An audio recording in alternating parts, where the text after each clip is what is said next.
She would only call me when she needed something. Our mother always wanted me to be the understanding one. Emily managed to get away with murder. But this was an entirely new level of disdain. I wasn't going to sit around moping while my sister and the rest of the family played happy little wedding without me. If I wasn't significant enough to be featured, then I wasn't significant enough to be present when they needed me. I grabbed my laptop and began looking up flights. If Emily could have the happiest day of her life, then I planned to enjoy the best week of my life. It took less than an hour to plan. I reserved all-inclusive accommodations at a 5-star resort in the Caribbean. Suite with an ocean view, spa services, and access to a private beach. I had always convinced myself that such a trip would be too pricey. Not this time. I wasn't just traveling for a holiday. I was making a statement. When the wedding weekend came around, I was already on a plane, enjoying champagne in first class.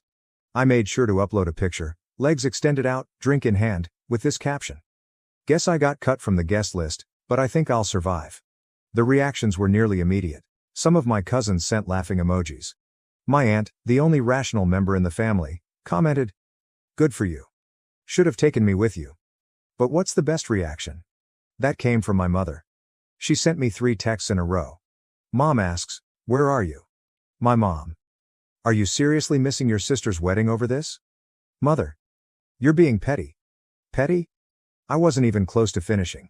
I responded with a photo of the beach, complete with white sand, crystal blue ocean, and a postcard perfect view. Then I shut off the phone. I wasn't about to let them guilt me. Not this time. For the first time in many years, I was not putting my family first. I was putting myself first. And it felt incredible. By the time I arrived in paradise, I had entirely eliminated any lingering remorse. The moment I walked out of the airport, the warm ocean breeze touched me, bearing the aroma of salt and tropical flowers. A private car was waiting to drive me to the resort. A stylish black SUV with chilled towels and bottled water in the backseat. Yeah. This was far better than a wedding. As we drove down the coast, I reflected on how right I had been to accomplish this. Back home, my family was presumably busy preparing for the big day. My mother was probably making excuses for why I wasn't present. My sister was laughing with her bridesmaids, not giving me a second thought. But I wasn't treated as an afterthought here. Here, I was the priority.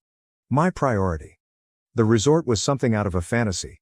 The lobby has enormous palm trees blooming within. A massive open-air architecture that allowed in the ocean wind. And the kind of service where you were greeted with a cocktail before you checked in. My room? Unreal. Floor-to-ceiling windows and a private balcony and the most gorgeous king-size bed I'd ever seen.